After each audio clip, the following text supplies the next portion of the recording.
ஒரு மாதிரியா இருக்குப்பா. சரி சரி சரியா, இதெல்லாம் நினைச்சு பயந்துகிட்டு இருக்காதயா, அதெல்லாம் கொஞ்ச நேரத்துல சரியா போயிடுயா. ஐயா ராசாங்கம், அந்த போலீஸ் அதிகாரி சொன்ன மாதிரி ஒட்டுமொத்த பாராட்டும் நம்ம தமிழ்ச்செல்விக்கு தான் சேரணும். நான் கூட என்ன செய்யறது, எப்படி பாம்பை பிடிக்கிறதுன்னு யோசிச்சுக்கிட்டே நின்னுட்டேன். டப்புன்னு ஒரு குடத்தை எடுத்தா, ஒரு பைப்பை எடுத்தா, அந்த பாம்ப லாபகமா குடத்துக்குள்ள போற மாதிரி பண்ணிட்டா. சேதுக்கு இன்னைக்கு எதுவும் ஆகாம உயிரோட இருக்கான்னா அதுக்கு காரணம் தமிழ்ச்செல்விதாயா. ஏமா, மாசம் மாசம் ஏதாவது ஒரு வகையில எல்லாரோட உசிரியை நீ காப்பாத்திக்கிட்டு இருக்க. அண்ணே, அந்த அதிகாரிங்களை விட்டு நல்லா தொலாவி தேட சொல்லுங்கண்ணே. வேற எங்கேயாச்சும் பாம்பு கிம்பு இருக்க போகுது. ஏமா, நான் தான் அதை சொல்லிட்டேன்ல, அதெல்லாம் அவங்க நல்லபடியா பாத்துக்கிடுவாங்க.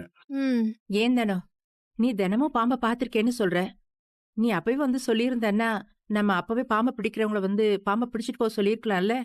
நான் இதெல்லாம் சகஜம் தானே நினைச்சேன் அத்தை. ஏய், என்னடி சகஜம், எப்படி பேசுறா பாரு.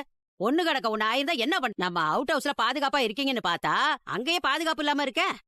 சரி, இனிமே நீ தமிழ் எல்லாம் அவுட் ஹவுஸ்ல இருக்க வேண்டாயா. வழக்கம் போல மாடியில ஓ ரூம்லயே இருங்க. அவுட் ஹவுஸ்ல இருக்கிறது அவ்வளவு பாதுகாப்புலாம் இல்லையா? பரவாயில்ல மாமா, இருக்கட்டும். அத அதிகாரிங்க கிட்ட சொல்லி இன்னைக்கு வீட்டை பூரா சோதனை பண்ண சொல்லிட்டேல, நாங்க அங்கேயே இருந்துக்கிறோம் மாமா. ஏமா, நான் உன்னுடைய பாதுகாப்புக்கும் சேதுவோட பாதுகாப்புக்கும் தான் சொல்றேன். பாரு, இது என்னோட உத்தரவு.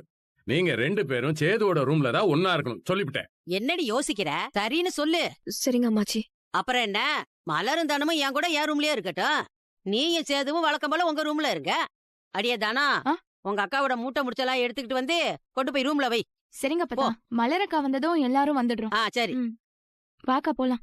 துணிமணி எல்லாம் எடுத்து வச்சுட்டு கூப்பிடு, நான் வரேன். சரி, விடியா அதெல்லாம். மா, இன்ச்சு இன்ச்சா உள்ள வர மாதிரி நிரந்தரமா வீட்டுக்குள்ள வந்துட்டா பாத்தியா? திட்டம் போட்டு செயல்படுத்துறதுல அவ கெட்டிக்காரடி. அவுட் ஹவுஸ்ல தான் இருக்கான்னு சாதாரணமா நினைச்சோம், இப்ப வீட்டுக்குள்ளேயே வந்துட்டாமா. பாத்துக்கலாம் விடு. ஏமா, 4 பேர் தான் தங்கி இருந்தீங்க, 40 பெட்டி இருக்கு. எல்லா பொருளையும் எடுத்தாச்சுல. இருமா, நான் பெட்டியில போய் வச்சுட்டு வரேன். உன் மச்சான பேசிட்டு அப்புறமேட்டு வா. எல்லாத்தையும் எடுத்து வச்சாச்சு மாமா, இதான் கடைசி நட. இதையும் இப்ப போய் வச்சுட்டோம்னா எல்லாமே முடிஞ்சது.